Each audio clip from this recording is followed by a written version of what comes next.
என் கண்மலையும் என் மீட்பெருமாய கர்த்தாவே, வாயின் வார்த்தைகளும் அமர்ந்திருக்கிற ஒருவருடைய இதயத்தின் தியானங்களும் சமூகத்தில் பிரீதியாய் இருப்பதாக. ஆமேன், ஆமேன், ஆமேன். அன்புக்குள்ளே ஆண்டவரும் இரட்சகருமாய கிறிஸ்துவின் நாமத்தில் உங்களை வாழ்த்துகிறேன். மீண்டுமாய் இந்த புதிய மாதத்தின் வாழ்த்துக்களை தெரிவித்துக் கொள்கிறேன். கர்த்தரின் சமாதானம் நம் அனைவரோடும் இப்பொழுதும் எப்பொழுதும் சதா காலமும் தங்கியிருப்பதாக. விசேஷமாக இந்த மாதம் ஒரு ஜூலை மாதம், ஒரு மிஷன் மாதம். நம் அனைவரும் அறிந்த பிரகாரமாய் ஜீசஸோடு வாழ்ந்த தோமா அவர்கள் இந்தியாவிற்கு கிபி 52 ஜூலை 3 வந்தாங்க. கிபி 72 அதே ஜூலை 3 சென்னையில் சாந்தோம் தாமஸ் மவுண்டில் கொலை செய்யப்பட்டு சின்னமனையில் அவர் மரித்தார். அவருடைய பாடி இன்றைக்கும் சாந்தோம் ஆசி சர்ச்சுக்கு கீழே இருக்குது. உலகத்தில் வேறு எங்கேயும் அவருடைய பாடி இல்லை. அதனால் நிச்சயமாக தோமா இந்தியாவுக்குள்ளே வந்தாருங்கிறது சரித்திரபூர்வமாய் நம்பப்படுகிற ஒரு சம்பவம். ஜீசஸோடு வாழ்ந்த தோமா அவர்கள் இந்தியாவுக்கு வந்தது ஜூலை தான் நான் வைத்திருக்கிற பவர். இந்த பைபிள் முதலாவது சீகன்பால் ஜூலை 9 இந்தியாவுக்கு வந்து தரங்கம்பாடியில் இறங்குறாரு. தரங்கம்பாடியில் இறங்கி அவர் 18 மாதங்களில் இந்த வேதாமத்தை மொழிபெயர்க்கிறார். அவர் 19 புதிய காரியங்களை செய்கிறார்.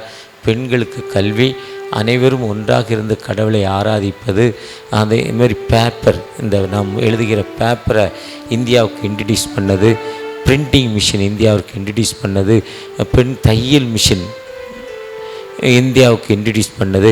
இப்படி முதலாவது திருச்சபை எல்லா மக்களும் ஒன்றாக இருந்து ஆராதிப்பதற்கு, அதுவரை தனித்தனி கூட்டமாக இருந்த மக்கள் மத்தியில் இருந்த திருச்சபை எல்லாம் அவர் 1713 முதல் திருச்சபை கட்டுகிறார். அது சுனாமினால் பாதிக்கப்பட்டு மீண்டும் ஒரு திருச்சபையை கட்டுறார். அதுதான் நம் தரங்கம்பாடியில் கடந்த 2 வருடங்களுக்கு முன்னால் பார்த்த ஒரு திருச்சபை. ஒருவேளை அவர் ஜூலை மாதம் வந்தார். எல்லா தெருமுனைகளும் இயேசுவின் பிரசங்க பீடம். இதுவரை ஆர்டினேஷன் வாங்கின, கர்த்தரால் அபிஷேகம் பண்ணப்பட்ட கர்த்தருடைய ஊழியர்கள் தான் வேதாமத்தை தொட வேண்டும், வேறு யாரும் பைபிளை தொடக்கூடாது, பிரசங்கிக்கூடாது என்ற கட்டுப்பாட்டில் இருந்ததை இன்று John Wesley, Charles Wesley, Methodist திருச்சபை மூலம் எல்லா தெருமுனைகளும் இயேசுவின் பிரசங்க பீடம். இயேசு எல்லாரும் சொல்லலாம், எல்லாரும் காஸ்பல் சொல்லலாம். அதே தான் மத்தேயு 28:15 நீங்கள் உலகெங்கும் போய் சர்வ சிருஷ்டிக்கும், நீங்கள்னு சொல்கிறார், எல்லாத்தையும் சொல்கிறார். நீங்கள் உலகெங்கும் போய் சர்வ சிருஷ்டிக்கும் சுவிசேஷத்தை அறிவீங்கள் என்று மார்க் 16:15 என்று சொல்லுது. அதே மாதிரி நாம் அனைவரும் காஸ்பல் சொல்லலாங்கிறது மெத்தடிஸ்ட் திருச்சபை ஜூலை மாதத்தில் தொடங்கப்பட்டது. அதனால் அந்த ஜூலை மாதம் இன்னும் ஒரு விசேஷித்த மாதம். அநேக ஊழியர்கள் ஜூலை மாதத்தில் தான் இந்தியாவுக்குள்ளே வந்திருக்காங்க. அதனால் ஜூலை மாதம் ஒரு விசேஷித்த மாதமாய் கருதப்பட்டு ஜூலை மாதத்தில் ஒவ்வொரு வருஷமும் எல்லா பேராயங்களிலும் மிஷன் பண்டிகை.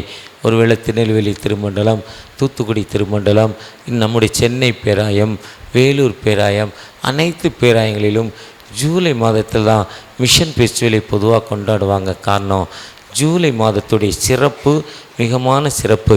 இந்த ஜூலை மாதத்துடைய முதல் தேதியில் வந்திருக்கிற ஆண்டவர் நம்மை ஆசீர்வதிக்க வேண்டுமாய், அந்த ஆண்டோடைய தேவை நம்மோடு கலந்து வர வேண்டுமாய், இந்த நாளில் கூட நாம் ஆண்டவர் நம்மோடு பேச முடியாது தெரிந்து கொண்ட ஒரு பகுதி சங்கீதம் 23.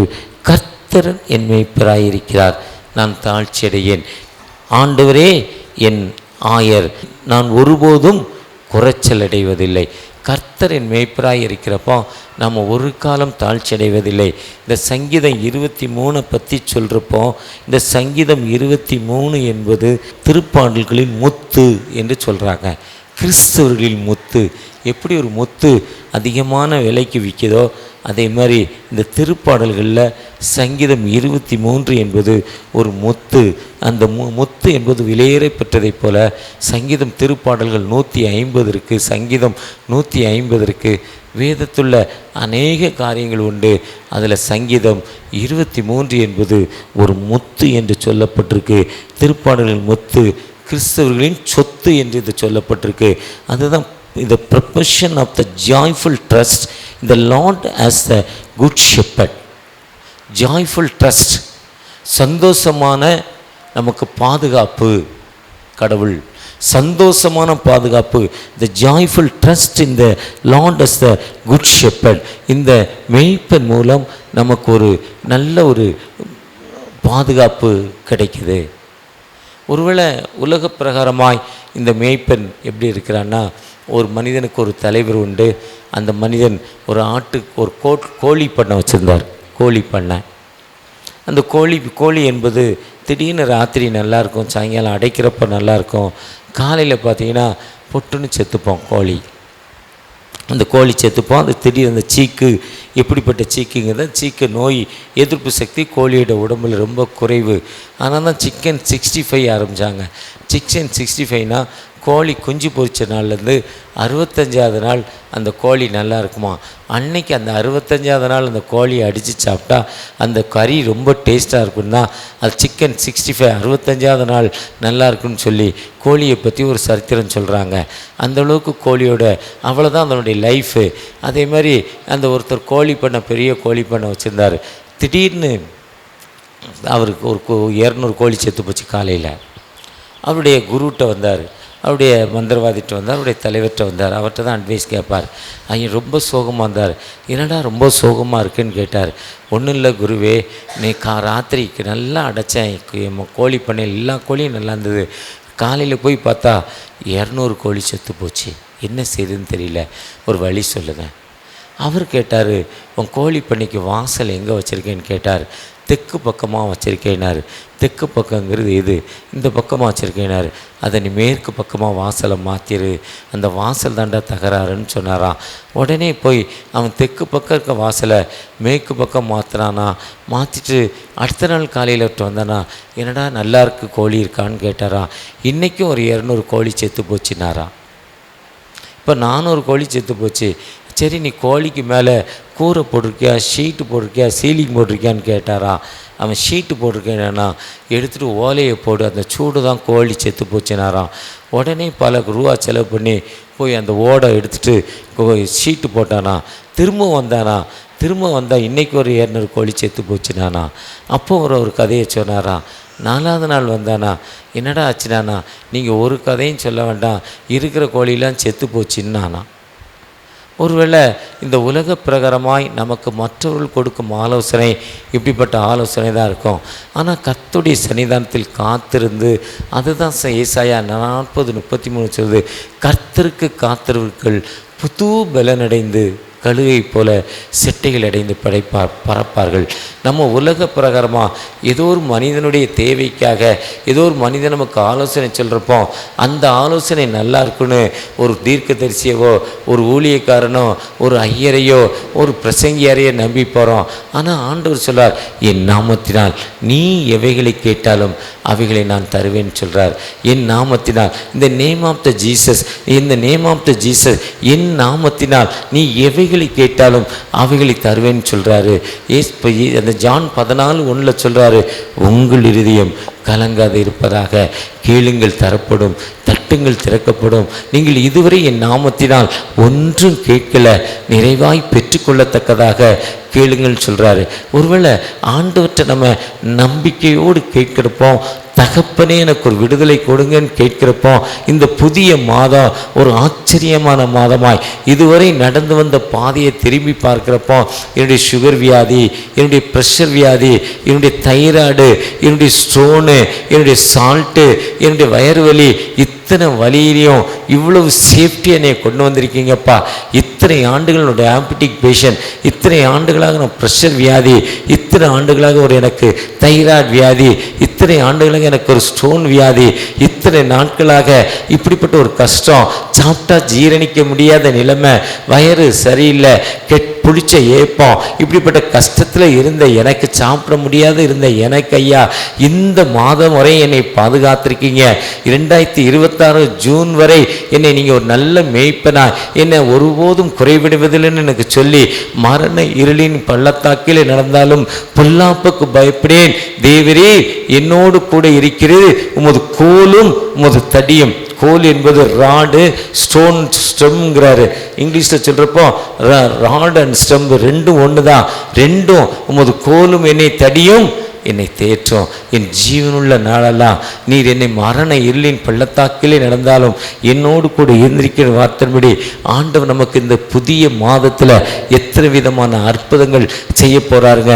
கடந்த மாதத்தை பாருங்கள், எவ்வளவு அற்புதங்கள், எவ்வளவு சேஃப்டியான வாழ்வு. கடந்த மாதத்தில் எங்களுடைய கம்பெனியில் ஒரு அம்மா ரொம்ப நாளாக வேலை செய்து ரொம்ப பாசமாக இருக்கும், ஒரு ஏழை தாய்.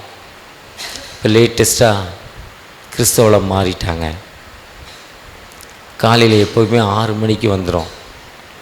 காலையில் வந்து அது மிஷினை ஸ்டார்ட் பண்ணுறப்போ இதுவரை இல்லாத அளவிற்கு அதனுடைய சாரி மிஷினில் பாட்டி சாரிலாம் அவுந்து அதை ஒரு சுருட்டி உடம்பெல்லாம் அடி, தலையிலேருந்து உள்ளந்த உச்சந்தலையில் உள்ளங்கால் வரை இந்த முடி ஹெல்மெட் அவங்க மாதிரி இந்த முடியை வந்துட்டு ஹெல்மெட்டு தனியாக வந்த மாதிரி ஒரு முடி இல்லாமல் மொத்தமாக வந்து தொப்பி மாதிரி கீழே விழுந்துருச்சு.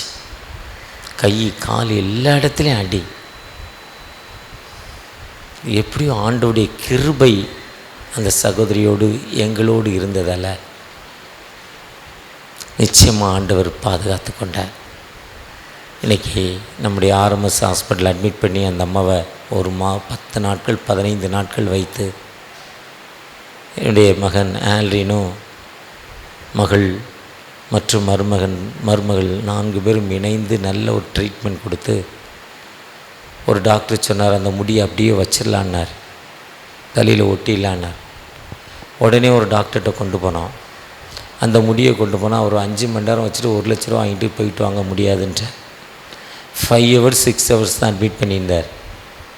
அதுக்குள்ளே அந்த டெஸ்ட்டு இந்த டெஸ்ட்டுன்னு ஒரு 100 டெஸ்ட்டை எழுதி கொடுத்து ஒரு 1 லட்ச ரூபா வாங்கிட்டு போயிட்டு வா, முடியாது, ஒட்ட முடியாதுன்றார்.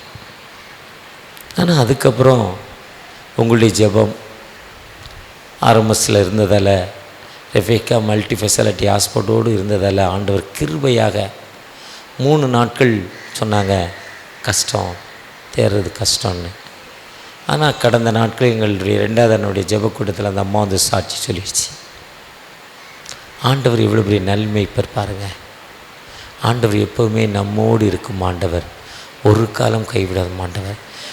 நேசரே உன் தேரு பாதம் அமர்ந்தே நிம்மதே நேசரே உன் தேரு பாதம் அமர்ந்தே நிம்மதியே ஆர்வமுடனே பாடி துதிப்பேன் ஆனந்தமே. எப்போவுமே அந்த 6வது வசனம் ரொம்ப எனக்கு பிடிச்ச வசனமாக தோணுச்சு. ஜீவன் உள்ள நாளெல்லாம் நன்மையும் கிருபையும் என்னை தொடரும். உன் ஜீவன் உள்ள நாளெல்லாம் surely goodness and love will follow me and the all days. Goodness என்னை தொடரும், எல்லா நாட்களின் நன்மை தொடரும். ஒருவேளை தவறு பண்ணிட்டோம், தப்பு பண்ணிட்டோம், ஆண்டவர் என்னை மன்னிப்பாரா? ஒரு மனிதன் ஒரு ரேஷன் கடையில் ரொம்ப கஷ்டப்பட்டு ரேஷன் அந்த ஜாமான்லாம் வாங்கி வச்சுட்டு உள்ளே போய் கயிறு கட்டுறதுக்கு ஒரு கயிறு கிடைக்குமான்னு வாங்க போனார். வாங்கிட்டு வெளியே வர்றதுக்குள்ளே அரிசியை காணலை, பொருட்களை காணலை. ஒருத்தன் தூக்கிட்டு போயிட்டான்.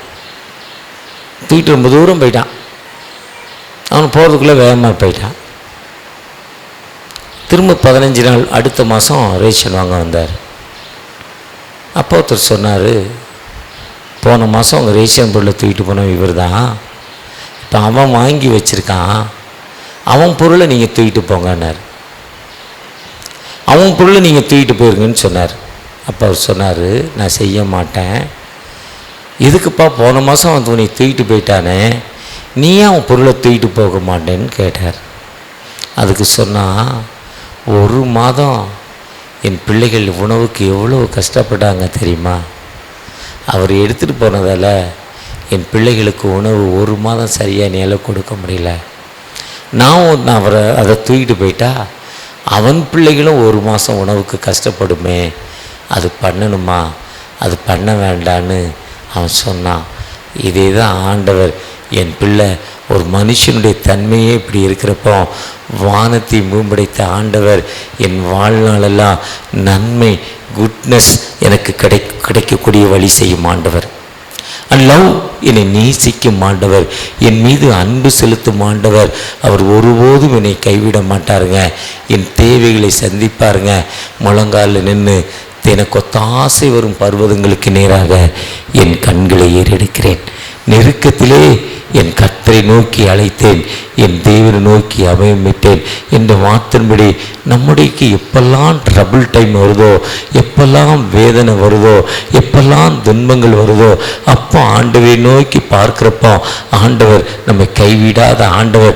எனக்கு ஒத்தாசை வரும் பர்வதங்களுக்கு நேராக நம்ம ஆண்டவரை நோக்கி, தகப்பனே எனக்கு இவ்வளோ கஷ்டம், இவ்வளோ வேதனைப்பா, இவ்வளோ துன்பம் கேட்குறப்போ நமக்கு அதை ஏற்ற நேரத்தில் அந்த சொல்யூஷன் என்ன இருக்குது, அந்த நேரத்தில் மாற்று வழி என்ன இருக்குது என்பதை நல்ல ஆலோசனை தரும் ஆண்டவர். அந்த ஆண்டவர் நம்மோடு கடந்து வந்திருக்கிறார். அந்த ஆண்டவர் நம்மை உயர்த்தும் ஆண்டவர். அந்த ஆண்டவர் ஒரு காலம் நம்மை கைவிட மாட்டாருங்க. அந்த ஆண்டவரை நோக்கி பார்க்கிறப்போ, தகப்பனே உம்முடைய பிரசனத்தை எனக்கு தாங்க தகப்பனே, உம்முடைய கிருபை எனக்கு தாங்க தகப்பனே, உம்முடைய இரக்கத்தை எனக்கு தாங்க தகப்பனேன்னு கேட்கிறப்போ நிச்சயமாக ஒரு விடுதலை கொடுக்கும் ஆண்டவர். அந்த ஆண்டவர் நம்மோடு கடந்து வந்திருக்கிறார். கவலைப்படாதே, திகையாதே, கலங்காமலும் பயப்படாமலும் இருங்கள். do not afraid, do not shake. கவலைப்பட வேண்டாம். do not worry about. நீங்கள் கவலைப்பட வேண்டாம், பயப்படாமல், do not fear not, பயப்பட வேண்டாம், கலங்க வேண்டாம். ஆண்டவர் நம்மோடு இருக்கும் ஆண்டவர். அந்த ஆண்டவர் எப்பொழுதும் நம்மோடு கடந்து வந்த ஆண்டவர். ஒரு காலம் நம்மை கைவிடாத ஆண்டவர். ஜீவனுள்ள நாளெல்லாம், என் டேஸ், ஆல் டேஸ், என் உயிருள்ள நாட்கள் எல்லாம் அவர் குட்னஸ், அவர் லவ், அவருடைய அன்பு என்னை தொடர் என்ற வார்த்தையின்படி, அந்த சங்கீதம் 23:6 இந்த மாதம் முழுவதும் ஆண்டவர் உங்களை கைவிடாமல் எல்லா நிலையும் உங்களுடைய தேவைகளை சந்தித்து உயர்த்தும் ஆண்டவர். இந்த வார்த்தையை கேட்டேன், ஆண்டவருடைய வார்த்தையை கேட்டேன், நான் ஜெபித்தேன், ஆண்டவர் இந்த மாதத்துல எனக்கு அற்புதம் தந்தார்னு நீங்க சாட்சி சொல்ல போறீங்க. அந்த ஆண்டவர் நம்மோடு கடந்து வந்திருக்கிறார். அந்த ஆண்டவரை நோக்கி பார்ப்போமா? தலைமுறை தலைமுறை தாங்கும் வினோதம் உலகம் ஒளியாக, தலைமுறை தலைமுறை தாங்கும் வினோதம் உலகம் ஒளியாக, ஆத்துமமே என் முழு உள்ளமே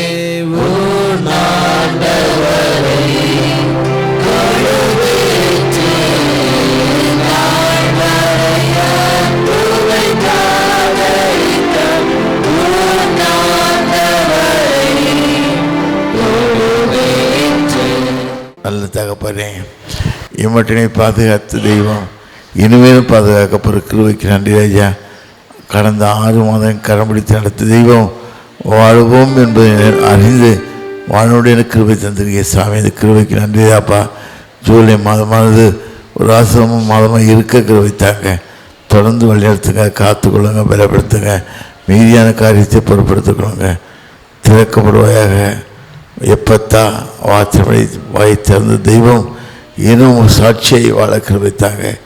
மகிமைப்படுங்க. நீர் மாத்திரம் எப்படி கிருபைத்தாங்க. மீதியான காரியத்தை பொருட்படுத்திக் கொள்ளுங்க. ஒரு ஆண்டை கூட்டி கொடுத்தது மாத்திரமல்ல, அநேக ஆண்டுகள் உங்களுக்கு ஆசிரம நாட்டில் இருக்க கிருபை தந்தீங்க. கிருபைக்க நன்றி ராஜா. காத்துக்கொள்ளுங்க, வழி நடத்துங்க, பலப்படுத்துங்க. இயேசுவின் இனி நாமத்தை ஜெயிக்க நல்ல பிதாவே, ஆமென். எல்லா புத்திக்கும் மேலான தெய்வ சமாதானம் உங்களோடு இருந்து நீங்கள் தேவனை அறிகிற அறிவிலும் அன்பிலும் நிலைத்திருக்கும்படி பிதா, குமாரன், பரிசுத்த ஆவியாகிய சர்வனுடைய புரிஞ்சன தேவனுடைய ஆசீர்வாதம் உங்களுக்குள்ளே இருந்து எப்பொழுது உங்களோடு நிலைத்திருக்க கடவுது.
கர்த்தரானவர் உங்களோடு இருப்பாராக.